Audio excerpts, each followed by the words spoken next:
Welcome back to Wealthy Mentor Trading, guys. Today is November the 28th, 2021. Today I'm going to be looking at the S&P 500 and where we left off on the short week that we had last week on Friday, the pullback. I'm going to talk about that and some targets to the upside and to the downside and my overview of where the market could head going into the Christmas months. I'm also going to be taking a look at 6 stocks to keep your eyes on this week. But before we get started, guys, please give this video a thumbs up, share it with your friends, and please subscribe to the channel for weekly videos.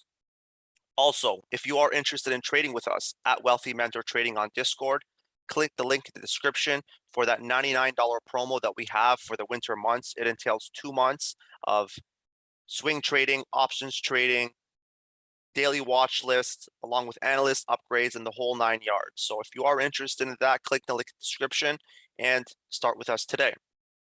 That being said, we do have the S&P chart 500 open here and the 1-hour chart. And as you guys can see here, we did start off the week very bullish, breaking to all-time highs at that 47.43 mark. And that was basically the gist of the bull volume. Now, we did have some COVID scares, as you guys know, and that was the catalyst, I should say, the fundamental catalyst for us heading lower. As you guys can see here, we pushed all the way down to that $4,600 support. And we did receive a little sizable bounce up to 4,700. And as I did tell Wealthy Mentor Trading members that I am looking for a break above 4,700, but this bounce was very short-lived. As you guys can see here on Friday, we did have a gap down. Again, the COVID scares in Europe, right, with this new strain, definitely spooked the buyers, I should say. And we did see a little bit of a sell-off here down to that $4,600 psychological support. Now I am going to switch over here to the 4-hour time frame to give you guys an overview of exactly what is happening in the markets and just to assure you that this was just a minor pullback. Right here we are on the 4-hour time frame, and you guys can see here we do have a top right here where we left off on September the 2nd, which was that 45.50 area, right?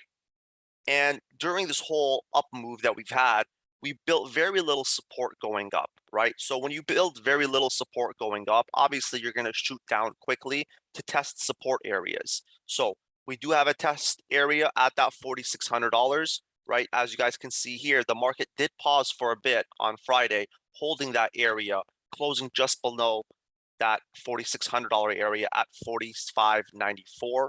Now, I could potentially see this going down to that 45.50 area. As you guys can see here, we did have some price action at that time, right? So we could probably touch down right here around that 45.50 area, which also coincides with this previous resistance where we hit that top, as I just mentioned. So previous resistance now turns to support, right? So potentially going into tomorrow and next week, we could probably see the market head down to 45.50 if there's continued scare in the market, fear, uncertainty, doubt with the rest of the whole COVID thing going on, right? And then we could potentially see a bounce. That would be scenario number 1. Now, scenario number 2 would be holding that $4,600 area, then potentially going up to retest 46.50, which was the breakdown candle, I should say, right? So support 45.50, 4,600 key support. And obviously, if we want to remain bullish on the market, you want to see a break above $4,700, right? So overall, I do want to see us hold 4,600 for potential bounce to test this resistance line at 46.50, which was previous resistance right here. As you guys can see, it did hold for support. So previous support and now is resistance. So above 46.50, I am looking for a test of $4,700. Now, to the downside, if we cannot hold 45.80, I'm definitely looking down to that 45.50 area, where, as I mentioned, it was support right here, and it was a top right here back on September.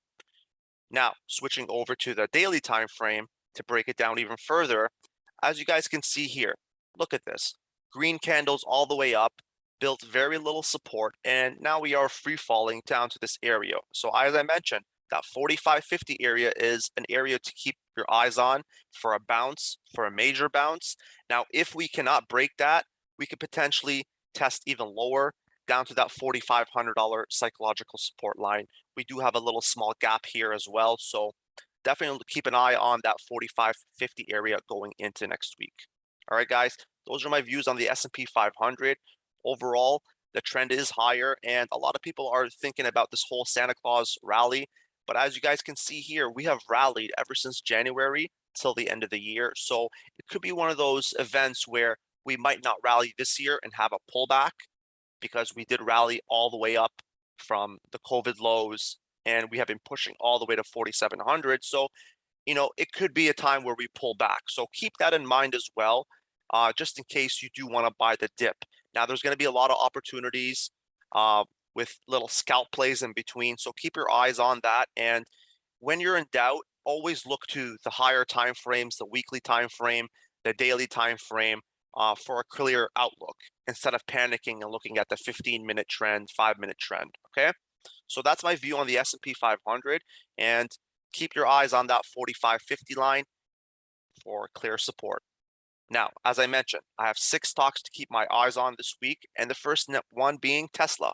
TSLA is the ticker, and I am going to switch over here to the hourly time frame to give you guys an outlook of what happened last week, right? As you guys can see here, we did hit a top of $1,200, right, which was bullish, and then we got a rejection.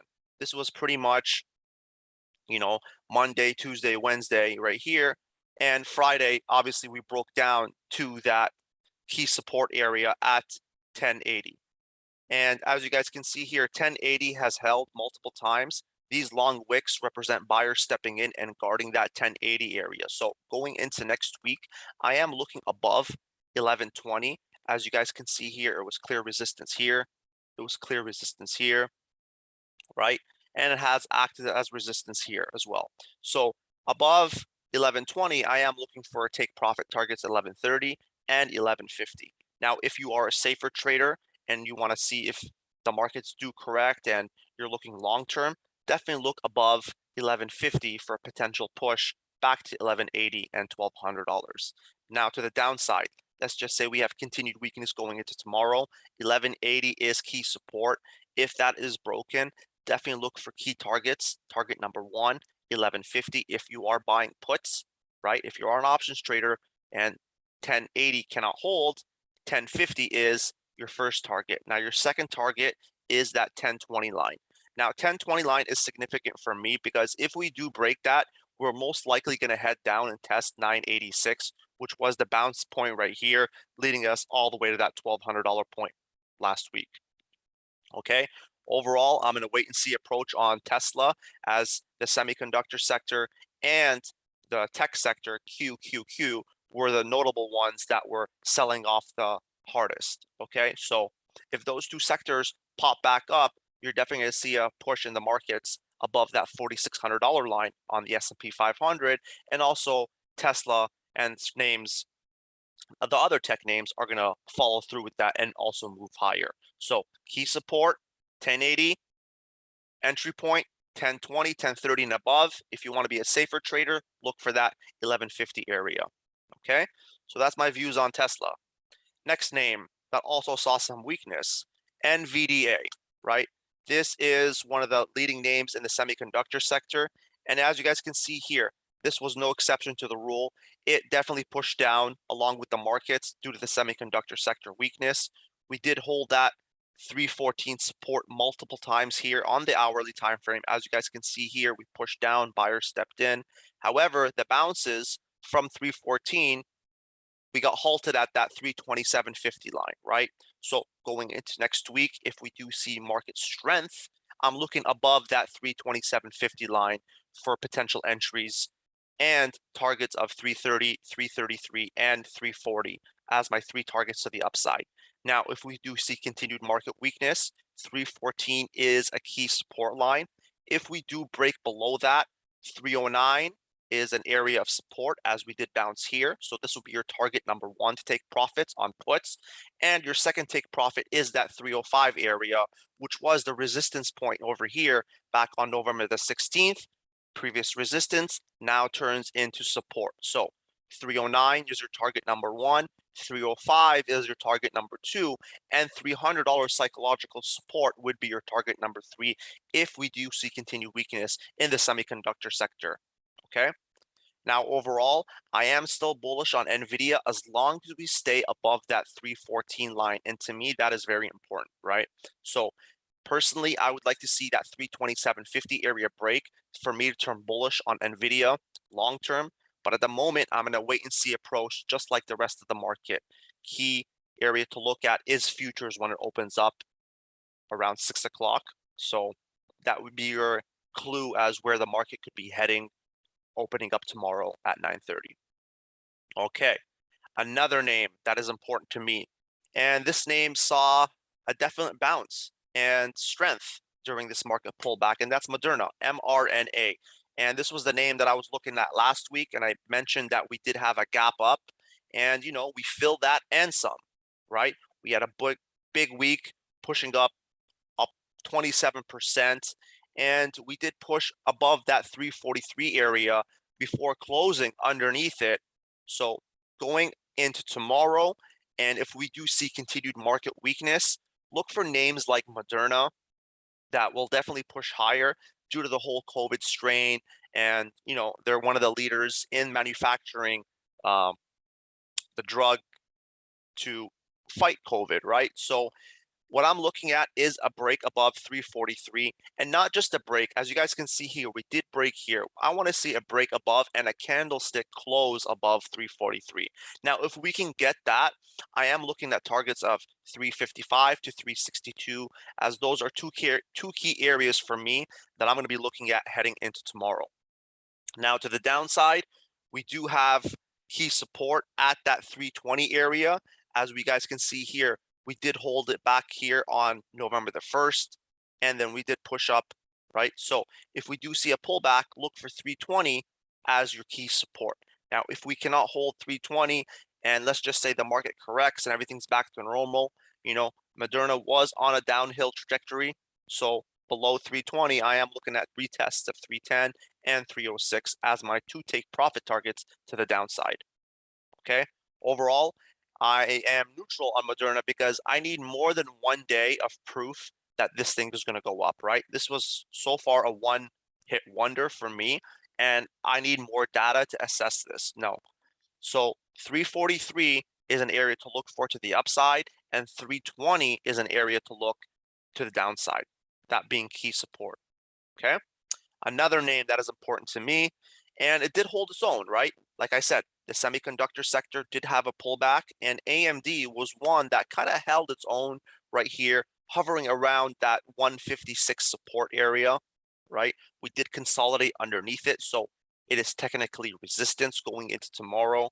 So if we do see the markets pushing higher in the semiconductor sector strength, look for 156.50 as your entry point for retest of 160 and 162, which was all-time highs. Now, I do have a bullish take profit target of 165 as your third one. So if you see the S&P 500 above 4,700, definitely look for that 165 to get hit. Now, to the downside, 145 is key support, right?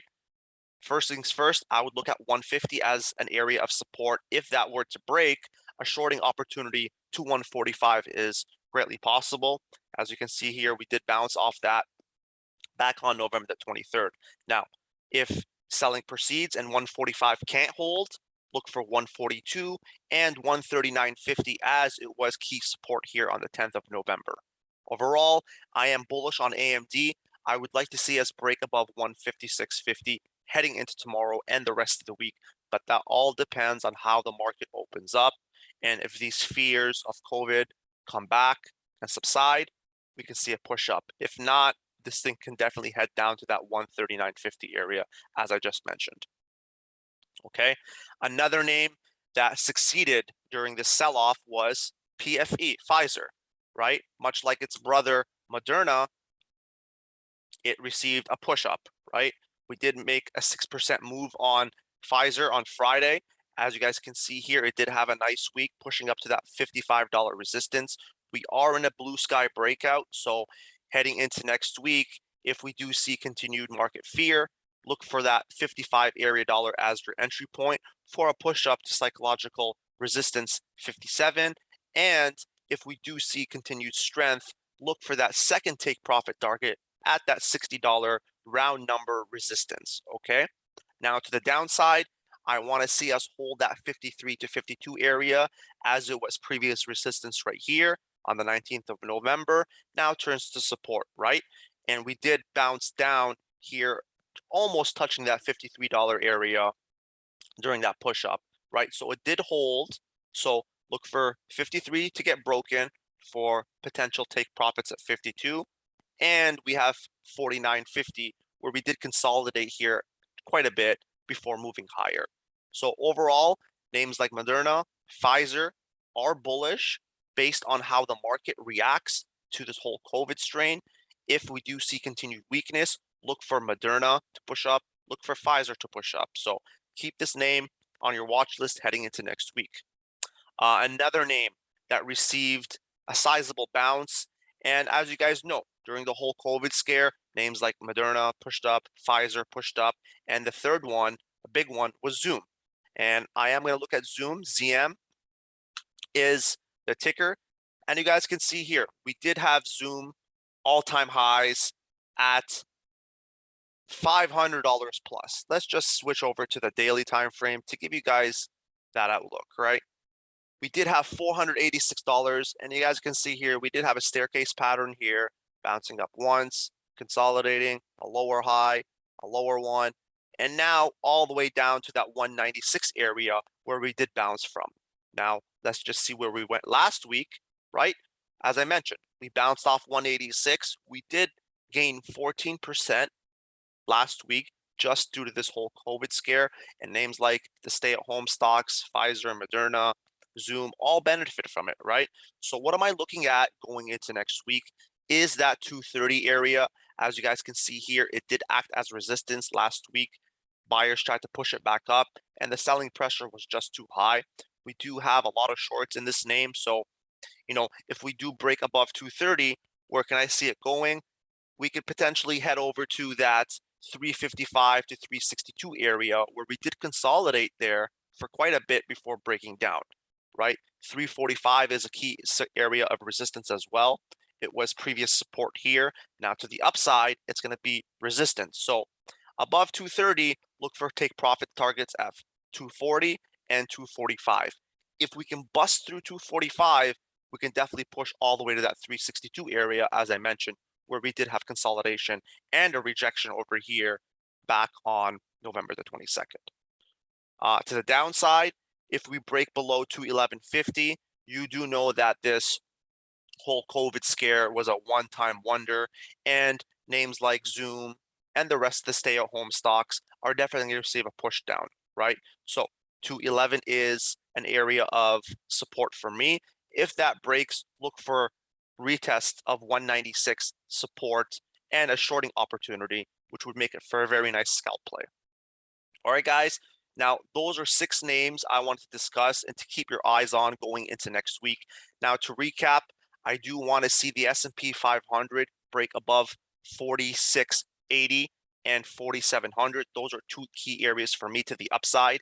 To the downside, that 4550 area is key support. As I mentioned, we did not build much support going up, so we are free falling, and that 4550 area is an area for me that I'm going to see hold.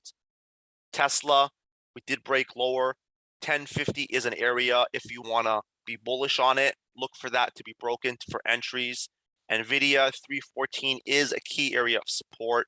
Moderna, if the market continues to sell off and the whole COVID thing comes back, look for Moderna, Pfizer, and Zoom, as I mentioned here, to move higher. Also, AMD, if we do see a market bounce, SMH correct itself, look for that 156.50 area going into next week. All right, guys, stay patient next week, hold your positions, and you know what? Staying in cash isn't such a bad thing. It's a great position to be in, and just make sure you have patience to see where the market is heading long term. Zoom out to the long-term charts, the 1 day and the weekly, to see exactly where we're heading off if you do have panic in the markets. Don't be one of those sheep that follows everybody else. Be smart, look at the wide picture, and then make a proper decision. All right, guys, thank you so much for tuning in this week. Please subscribe, like this video, and if you are interested in trading with us, hit the link in the description to start with us at Wealthy Mentor Trading. Thank you so much. Bye.